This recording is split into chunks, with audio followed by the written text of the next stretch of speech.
Good morning, all. I'm Jeff Harris. I'm your 2025 MAR president of the association. And I'd also like to introduce Suzanne Guile, the Chief Executive Officer of MAR. She'll be monitoring the Q&A in the chat section. So if you have any questions throughout, just put it in the chat section. And at the end of these presentations, we'll get your questions answered. And I also want to say thank you for everyone that's attending today on this beautiful Maine sunny winter we're having. We have had a couple cold mornings, but it's just plain beautiful.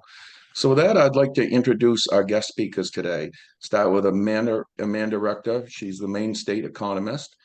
As a state economist, Amanda conducts ongoing analysis for Maine's economic demographic conditions to help inform policy decisions.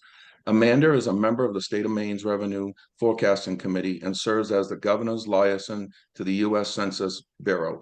She started working for the state in 2004 and has been state economist since 2011. She earned a BA's in economics from Wesley College and her master's in public policy and management from the Muskie School of Public Service at the University of Southern Maine. Amanda is originally from Mid-Coast, Maine, and now she lives in Union with her family.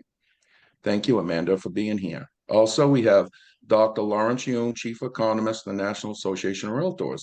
Lawrence Yoon is a chief economist at the National Association of Realtors. He supervises and oversees research groups at NAR and is responsible for a wide range of research activity for the association, including NAR's existing home sales statistics, affordability index, and home buyers and sellers profile report. He regularly provides commentary on real estate market trends. Dr. Yoon creates NAR's forecast and participates in many economic forecast panels, among them the Blue Chip Council and the Wall Street Journal Forecasting Survey.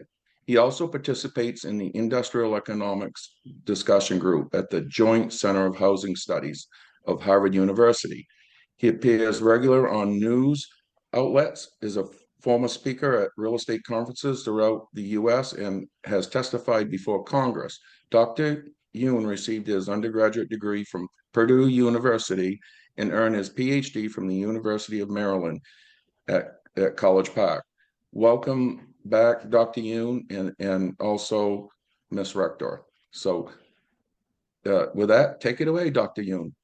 Right, great. Thank you, President Jeff, for inviting me to share some of my thoughts with the realtors in the great state of Maine. So Jeff was mentioning about how cold it was last night. I guess he woke up below sub-zero temperature.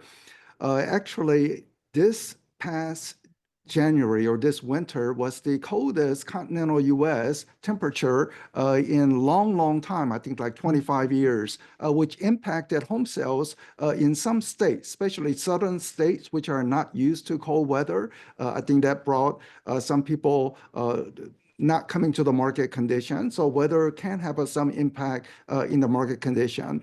But let me discuss how I see the economy developing. President Trump is getting ready to deliver his State of the Union address a few blocks from here in the office in the DC.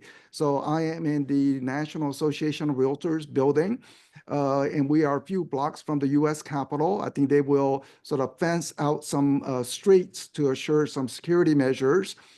President Jeff, I'm sure certainly he has visited NAR mid-year meetings where realtors, about 6,000 realtors every year come during the May, June time period to talk with their elected officials to talk about housing market. So I'm always appreciative of the president of state association, very much engaged in the policy discussion. So let me put the PowerPoint slide onto the screen.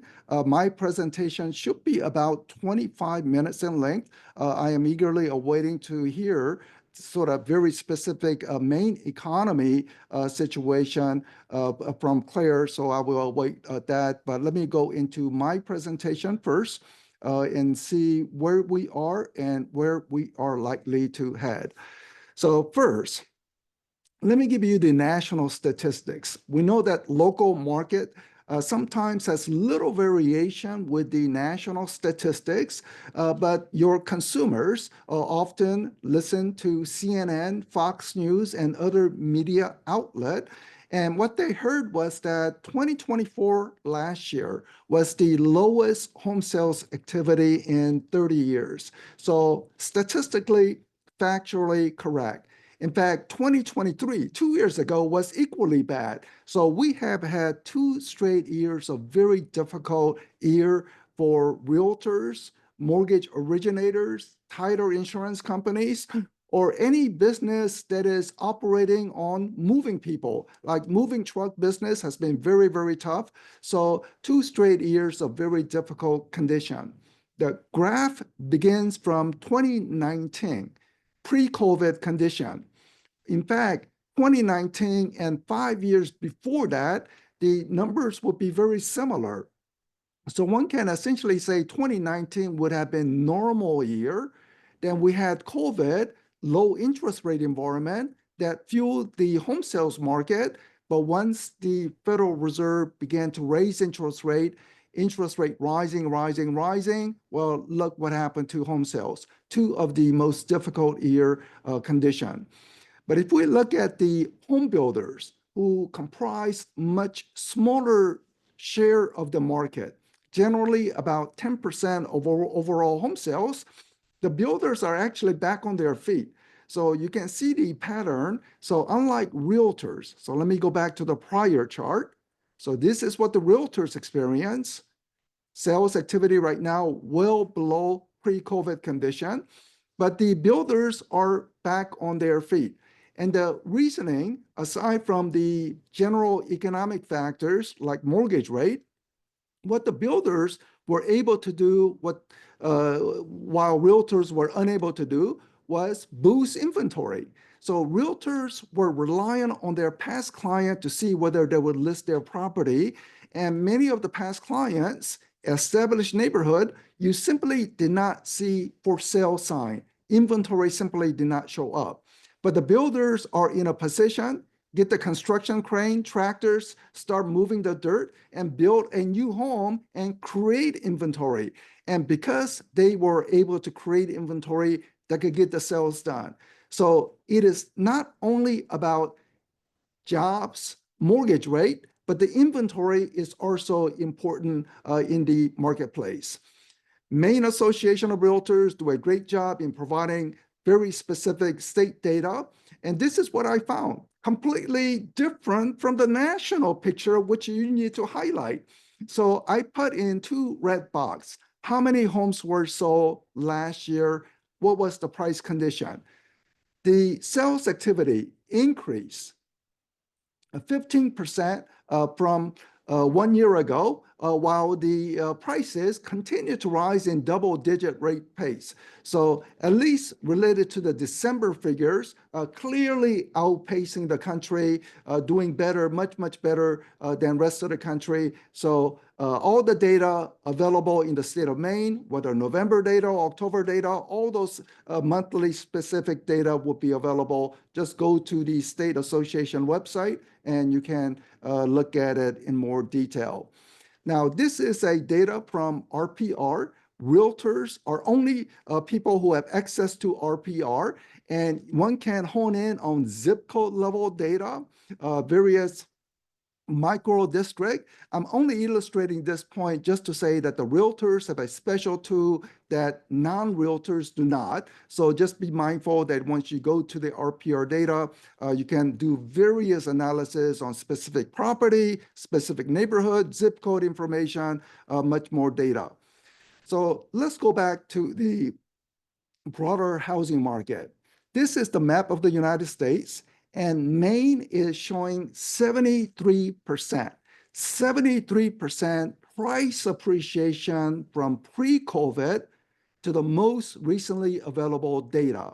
According to the data measurement by one of the government agency, which does something called constant quality price adjustment data, but essentially 73% price appreciation, #1 in the country.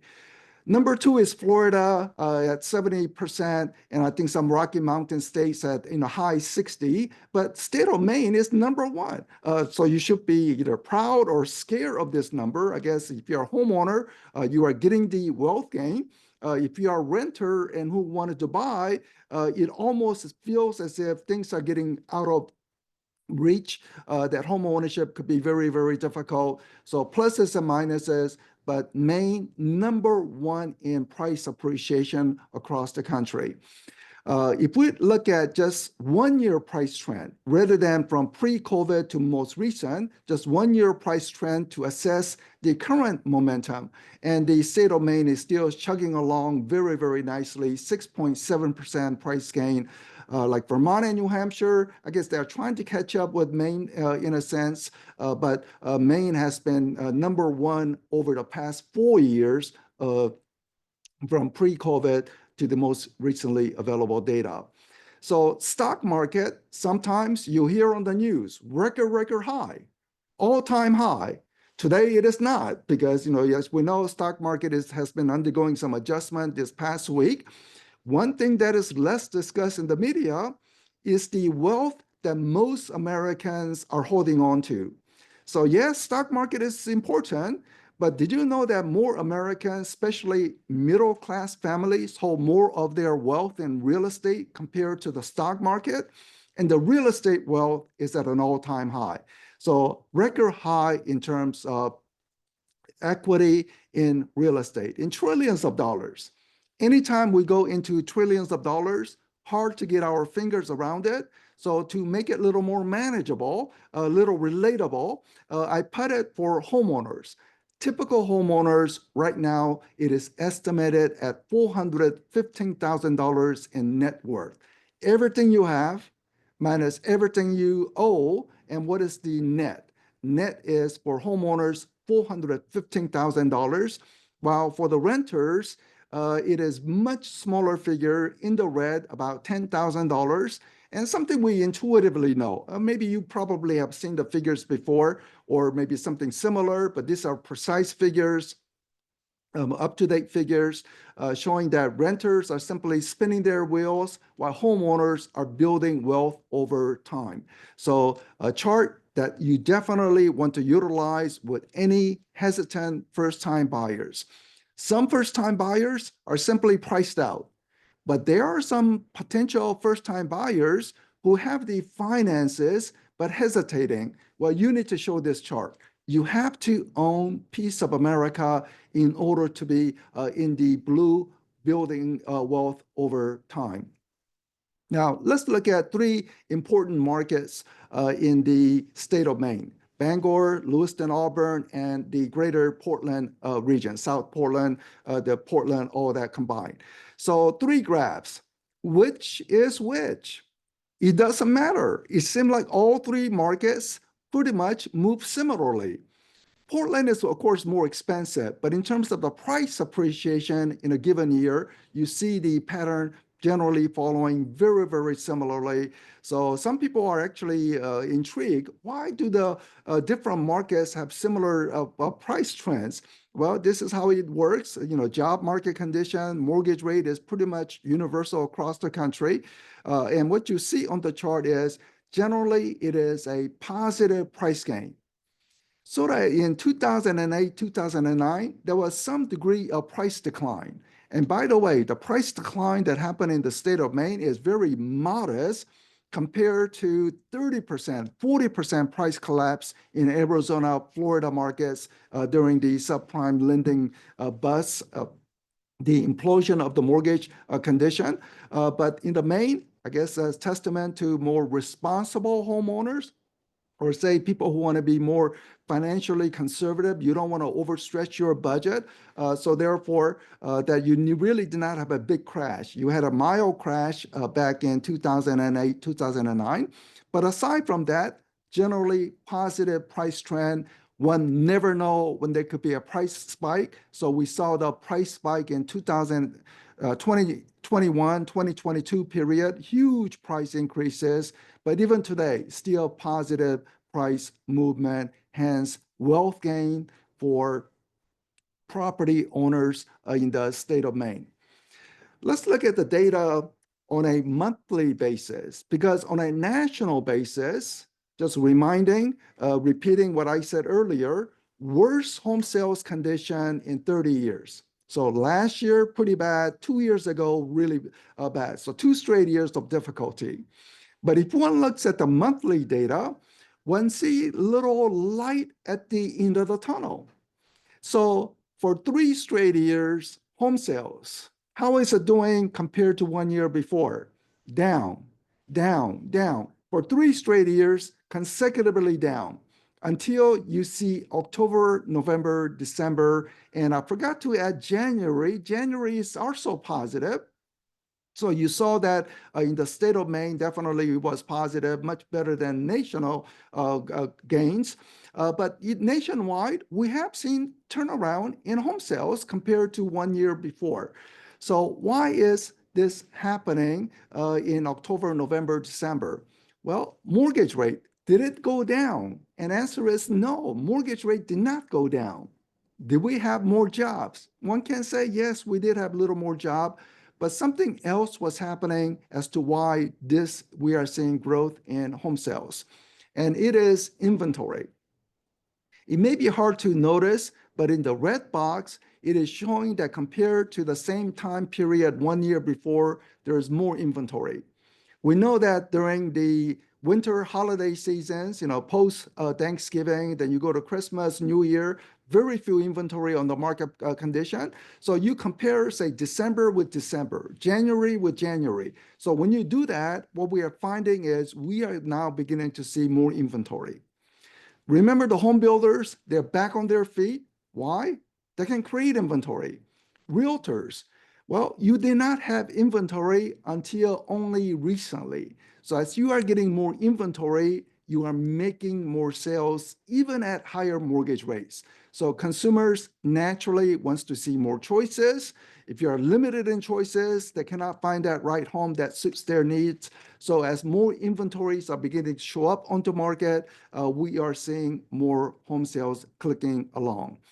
We often hear about lock-in effect as to why we had such a low inventory condition. But among the 88 million homeowners across the countries, did you know that largest slice of the pie, 35 million in the blue, 35, they are free and clear. They don't owe any mortgages. So can we say they are truly locked in? If you look at the pink color or the peach color, these are homeowners who have mortgage rate of less than 3%. So you may say they are truly locked in. They don't want to give up that low interest rate as they are moving to a new residence. So you may say they are truly locked in, but can we say that people who are free and clear, whether they are locked in? But some of the homeowners who are free and clear, who may want to sell their home, their accountants are saying, don't do it. Because we know that now with such a price increase gain, especially in the state of Maine, many homeowners, especially the elderly homeowners who may want to trade down or maybe looking at a different location, the accountant is saying, don't sell your home because you're going to have to pay capital gains tax to the federal government. The $250,000 exemption amount for a single individual, $500,000 for married couple, something that we are all familiar with. This figure has not been changed for 30 years. We know that price of eggs are rising, Social Security check every year rising along with consumer price inflation. Everything rises with inflation.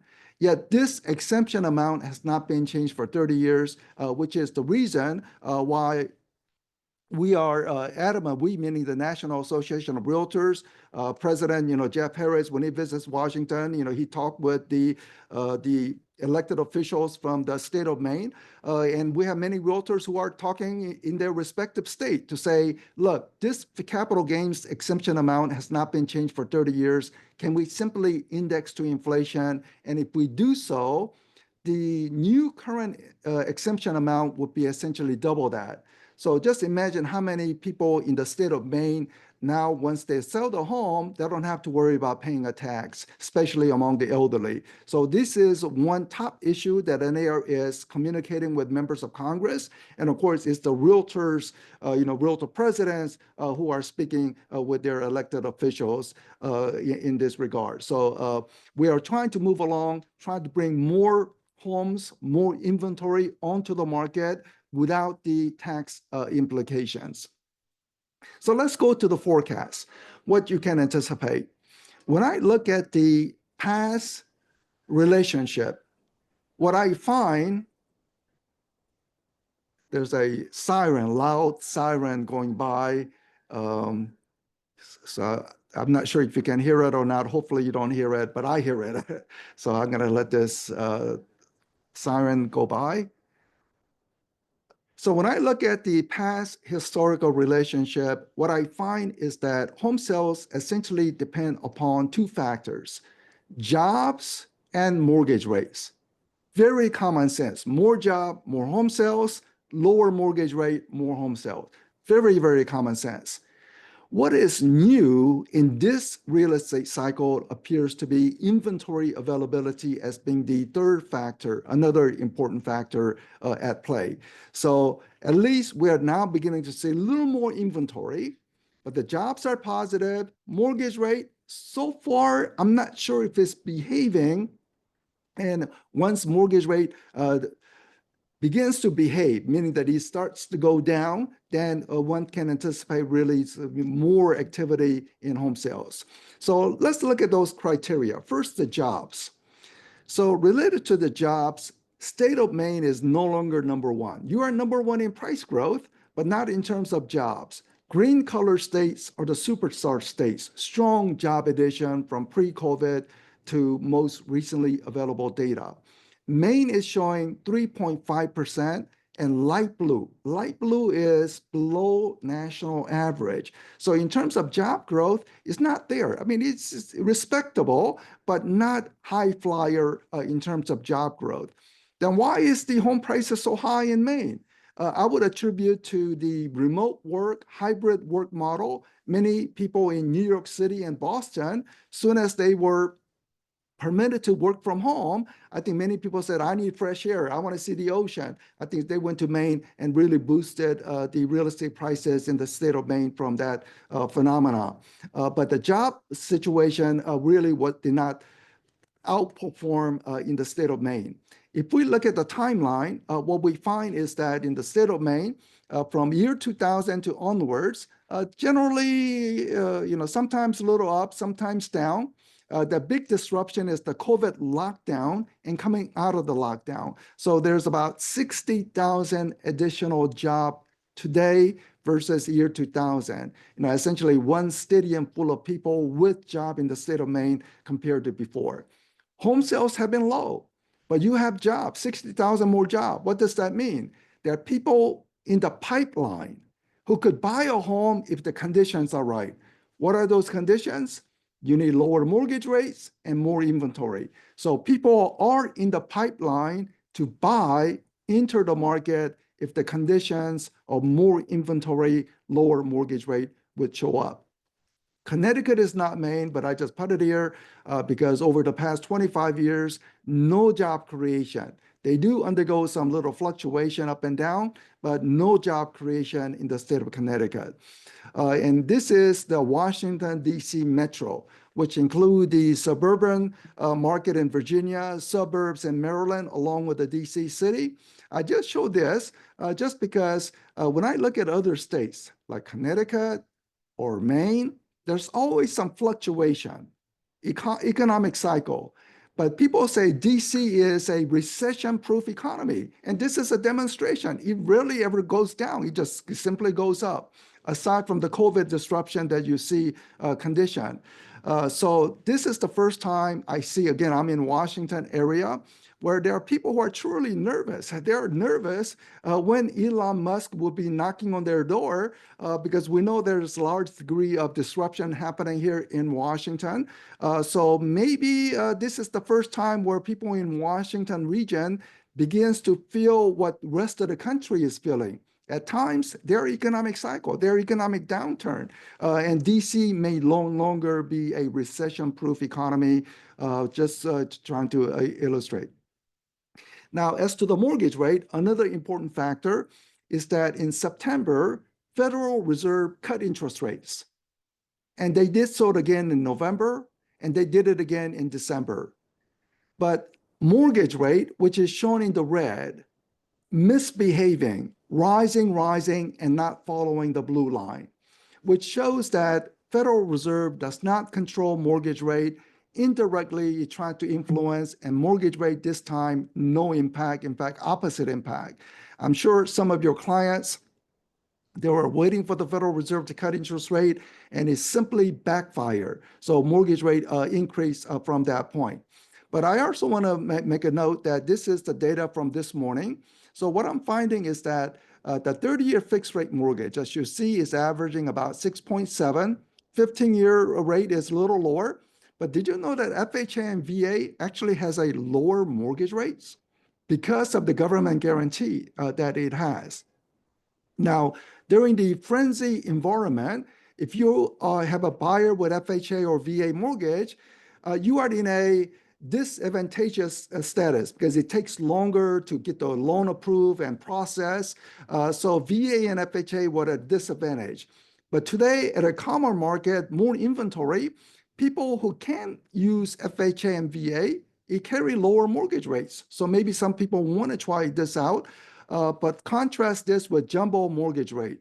Because as we are looking at Washington, Fannie and Freddie, some people are saying privatize. If Fannie and Freddie is privatized, then most mortgages will be like jumbo. It will be higher interest rate environment. President Trump is a real estate person. He has indicated he want to see lower mortgage rate. So it is very doubtful that he would completely privatize Fannie and Freddie. It will be some type of government guarantee. That is NAR policy. This is what we are communicating with White House, members of Congress. The Fannie and Freddie, let's make sure they are slim and efficient. Any extra unnecessary employee, cut them away. But we need to make sure there is a government guarantee so that we have 30-year fixed rate mortgage along with slightly lower interest rate.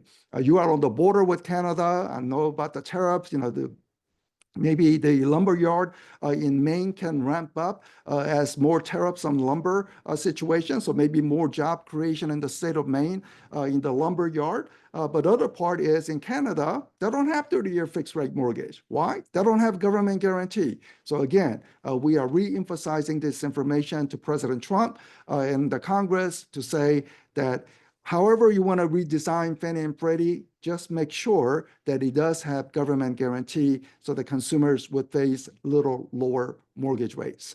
And just for the sake of time, just on the prospect of mortgage rate declining, I think once inflation is fully under control, one can anticipate mortgage rate will go down.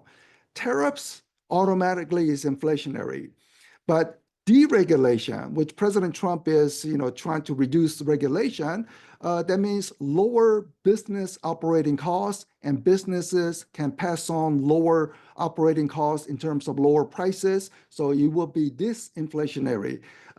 Tariffs is very visible.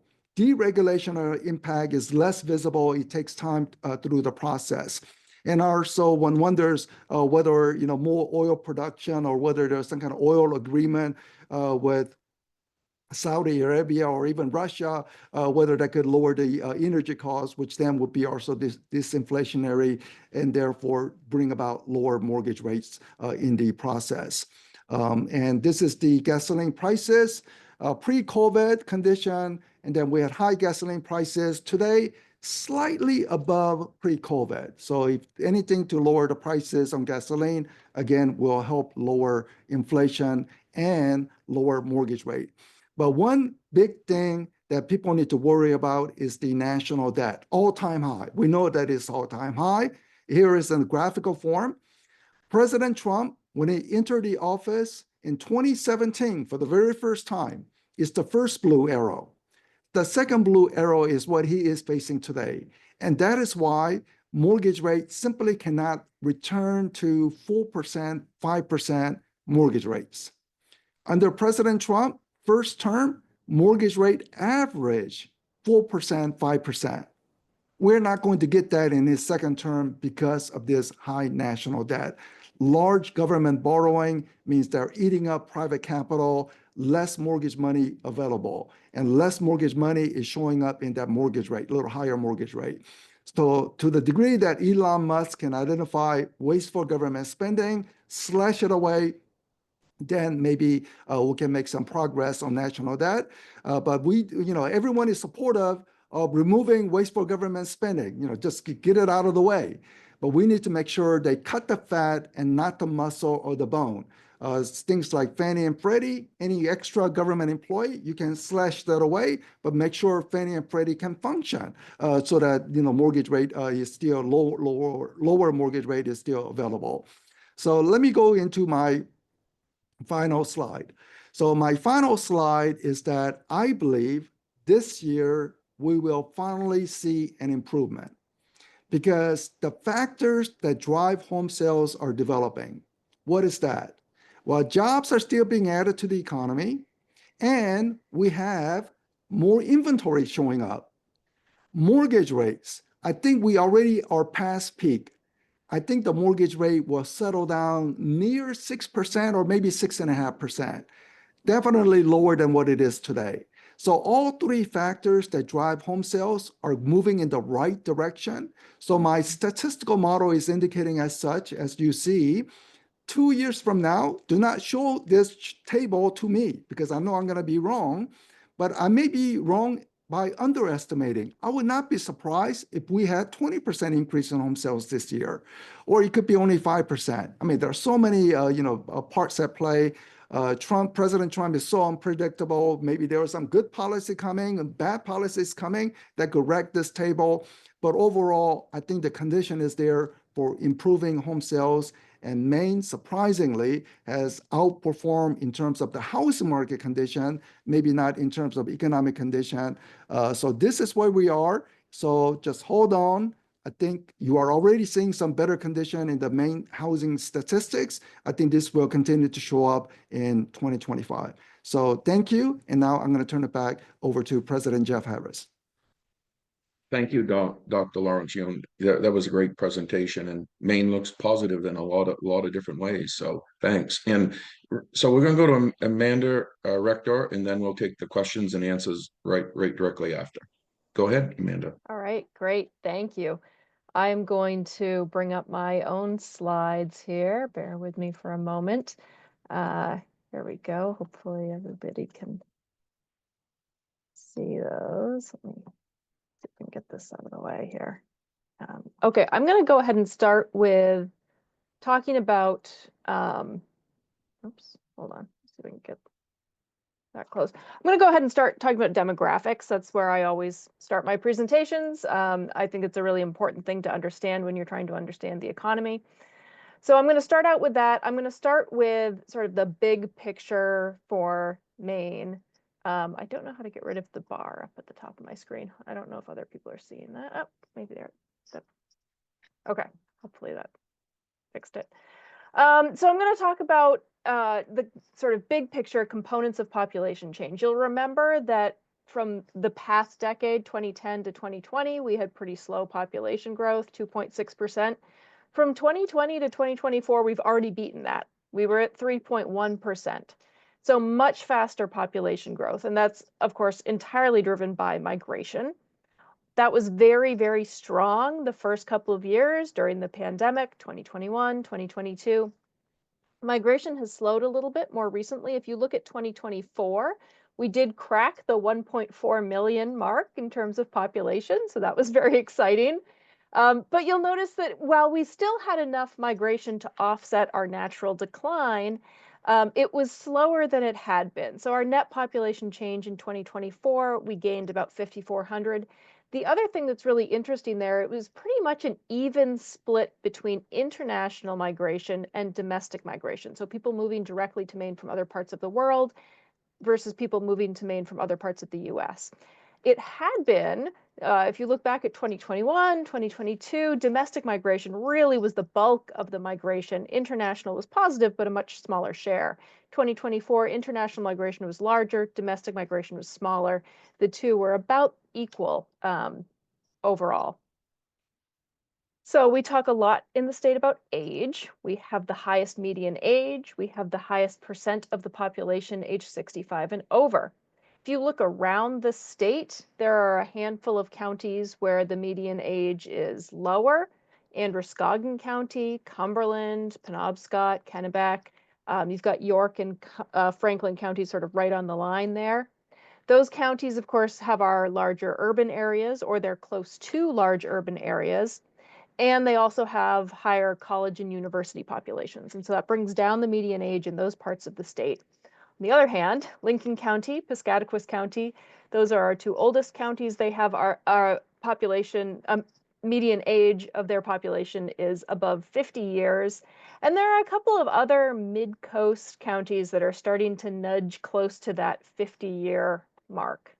But what was really interesting, because of that migration into the state, we actually saw an impact on our median age. So if you look at the chart here, that orange line at the bottom, that's Maine. So our median age in 2023, we don't have 2024 data yet, we're still waiting on that. Our median age in 2023 was the same as it was in 2020. We actually dipped down a little bit and then came back up again. At the same time, the US, the other New England states, saw continued increases in their median ages. This is very, very different from what we were seeing pre-pandemic, where we'd been seeing increases in the median age and often increasing faster than the US. So while we are still the oldest, we've actually closed that gap with the US a little bit in terms of the median age. And this was a result of the people moving into the state being younger than the existing population of the state. So migration during the pandemic really had an impact on the state. I also want to just talk briefly about race and ethnicity in the state.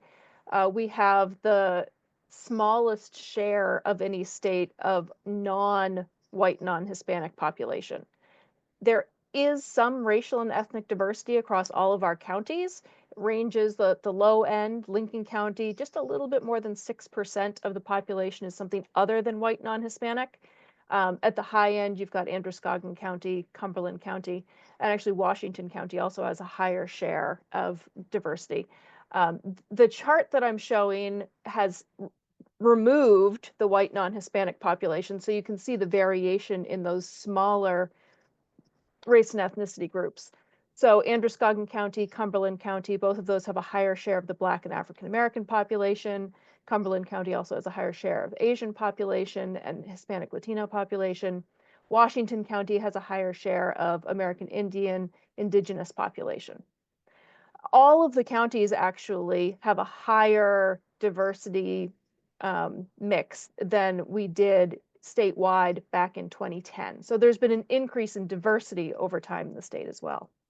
I want to talk about workforce and employment next. And I want to start, again, really big picture. So who is in the labor force? I talk a lot about labor force, and it occurs to me that while I know sort of what the definition is, that's not a very intuitive definition necessarily. So I thought I would start with this.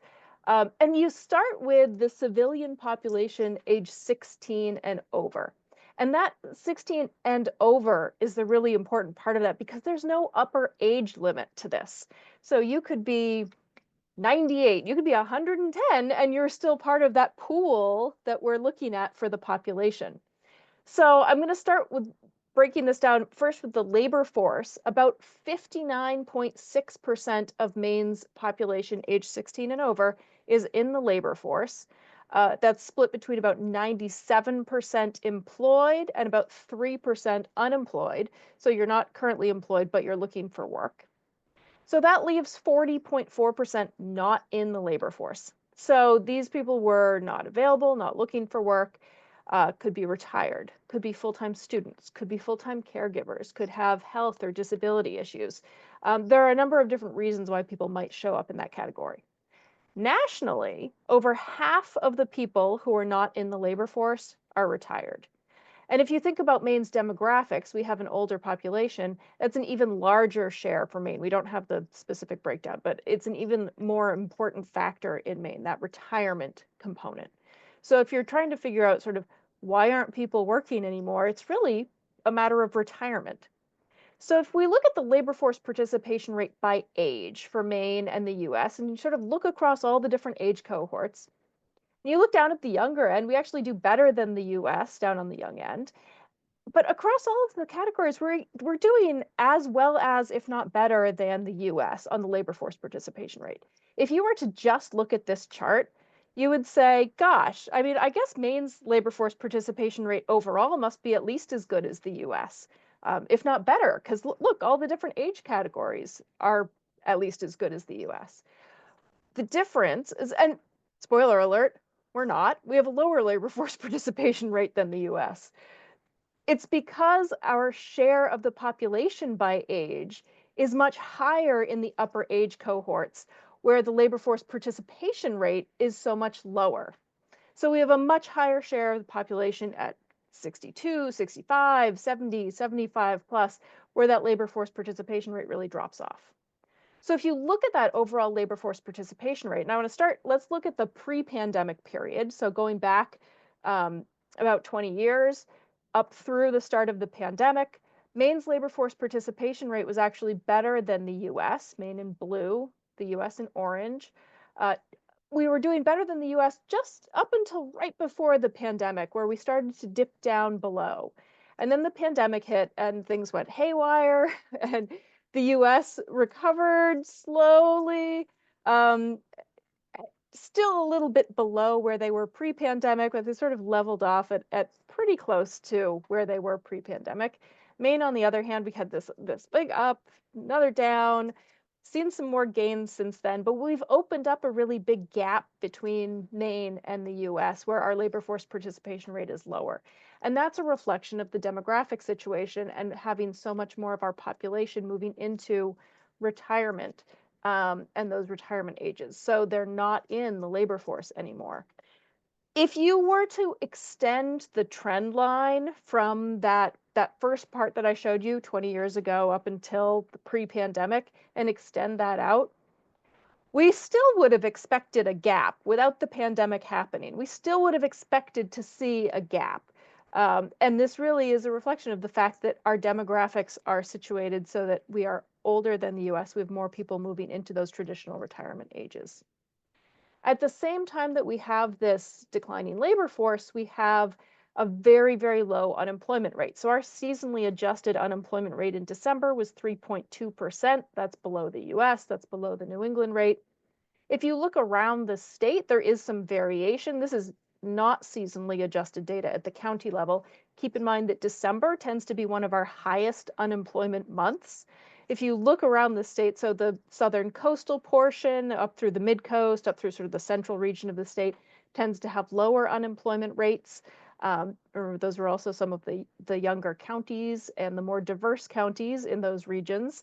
And then around the border there, what we think of as the rim counties, so you follow the Canadian border, you pick up Piscataquis County there, those tend to have the higher unemployment rates. Piscataquis County actually had the highest unemployment rate in December. It was 5.3%. That's still a low unemployment rate. So there just aren't a lot of people sort of sitting on the sidelines waiting to get jobs.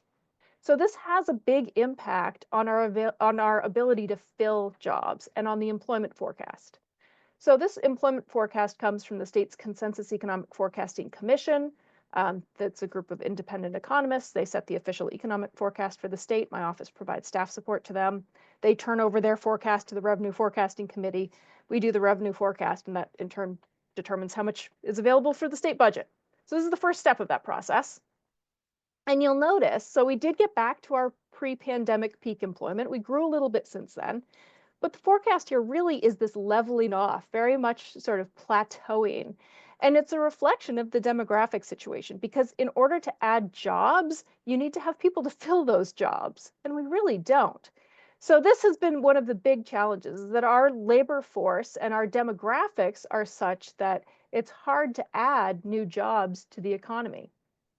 So I want to talk a little bit about the remote work piece of it, because that's been a really big issue since the pandemic. And I want to start with the chart here. So one of the questions, it's really hard to get good solid data on remote workers. So one of the questions that we've had is just, do we know that they're here? Do we know that people are doing this? Anecdotally, sure, but actually there's some data that we can look at too. So this looks at the trends in employment and establishments in Maine over time. And what happened during the pandemic, we saw, it's a very seasonal pattern with employment.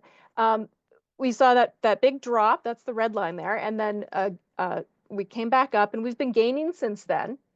But sort of a slow, gradual upward movement. Establishments, on the other hand, we saw just take off during the pandemic and really accelerated. And what happened is that we had out-of-state businesses reporting to the Department of Labor, to unemployment insurance, saying, hey, I've got 1, 2 people working in state. I'm an out-of-state business, but I've got a couple of people there. And so that added to the establishment count at a much higher rate than it did to the employment count, because employment's a much bigger number. It takes a lot more people to sort of move the needle on that than it does on the establishment count. So this was a reflection of the fact that we had people taking remote work in the state. The other thing that I wanted to mention is that just in January, the Department of Economic and Community Development commissioned a study from Wallace Economic Advisors, why people moved to Maine. He surveyed a whole bunch of people who had recently moved to the state. And one of the things he asked about was remote work. So the ability to work remotely was cited as a somewhat or extremely strong influence by 24% of recent movers to Maine. And 43% of employed migrants reported working for an employer with no physical location in Maine. So there was further evidence in those survey results that yes, remote work was a really important part of people moving into the state during the pandemic. So just very briefly, how do we find enough workforce in the future if we have this demographic situation? Migration is a piece of it. We need to continue to attract workers to Maine. Housing is currently a constraint. So we need more supply. It's been really nice to see those inventory numbers start to tick up a little bit. It is not enough. Retirements, if we think about that labor force and the demographic situation, we need to find creative ways to keep older adults engaged in the workforce. Remote work might be a piece of this. It's also thinking about, okay, part-time, maybe there are different ways that you can be more flexible to try to keep older adults engaged, to help with some of this challenge in the labor force. Broader labor force participation. Remove the roadblocks for those historically underemployed populations. We need everybody who's here and is capable and wants to work. We need to have them in the labor force. So looking at veterans, people with disabilities, new arrivals, people who have been unemployed for a long period of time. Figure out what those roadblocks are that are preventing them from being in the labor force, and try to remove them. Now, that's not easy, and it's a lot of work for sort of incremental gains, but it's an important piece of this puzzle. And then lastly, automation. And that's using technology to substitute for and or supplement labor. And I think we're starting to see this more. I think it's a scary concept, but the idea that technology evolves and changes the way we work is age old. It is not something that we're doing for the first time now. We've done this right straight along. As long as people have had jobs, we've been using technology to supplement and substitute for labor. So it's just thinking about new ways to do that in this environment. Let me touch briefly on wages and GDP. So the average wage per job increased really sharply during the first part of the pandemic. If you look at the orange line, that's after adjusting for inflation. You can see it was sort of pretty steady, a little bit of an uptick here or there. It started to accelerate pre-pandemic. We had upward pressure on wages because of that labor force situation that I was talking about. And we also had very, very low inflation. And then the pandemic hit, and that really accelerated. And then inflation started to pick up. And since then, if you look at that blue line, that's not adjusted for inflation. You can see it's just been going up at that faster rate that sort of kicked off at the start of the pandemic there. But that orange line has been just flat. So we've been making a lot of gains, but they've all been eroded by inflation. We've just been keeping pace. A lot of states, that has not been the case. Wage gains have not actually kept up with inflation.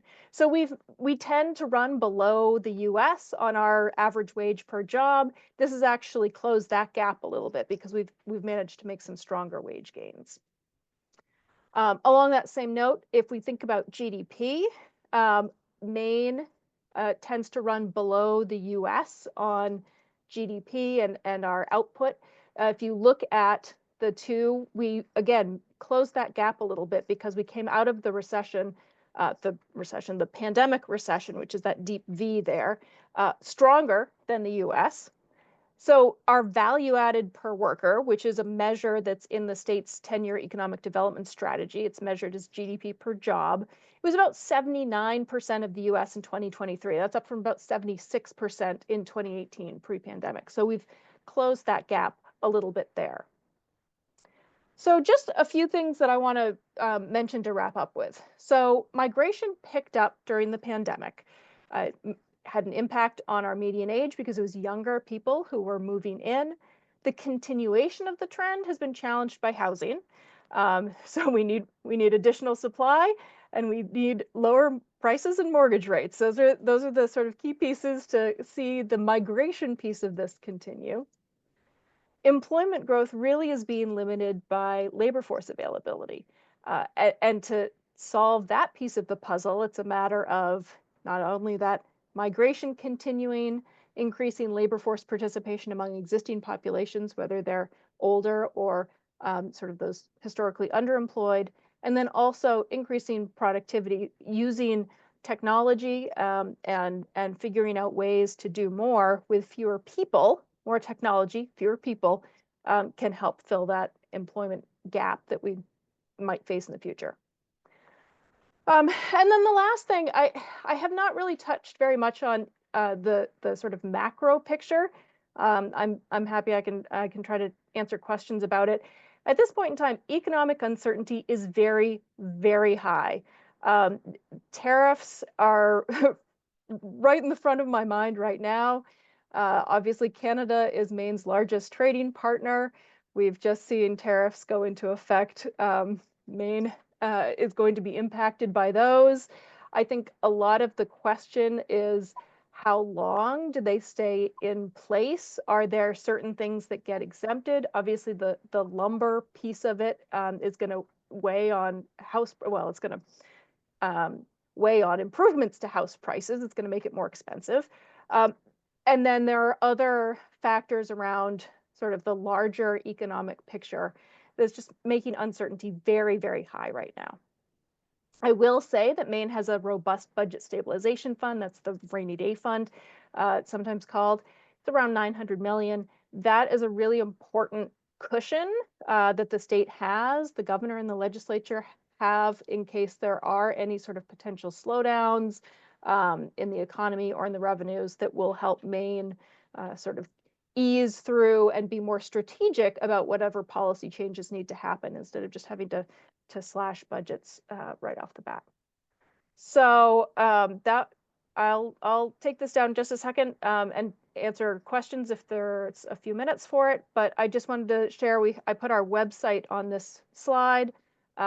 We have a lot of things on our website, new data tools, a monthly economic indicators report, lots of slides, and these will be there, and I'm sure we can get them shared out through the email distribution as well. But feel free to check it out. And I will, sorry, hold on. Stop my sharing. Thank there you, we go. Amanda. Hey, Jeff, Thanks. I've got a few questions that I'd like to run through. Yep. The first one, because I know Dr. Yoon is a little time constrained. What impact do you think the termination of federal employees will have on the overall real estate industry? Definitely it will be in the DC area that feels more than the rest of the country. But we know that there are many federal government employees in many states across the country.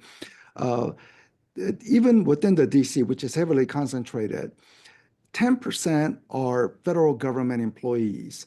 Maybe another 10% or 20% would be like contractors, but still a large 70% are private sector employees.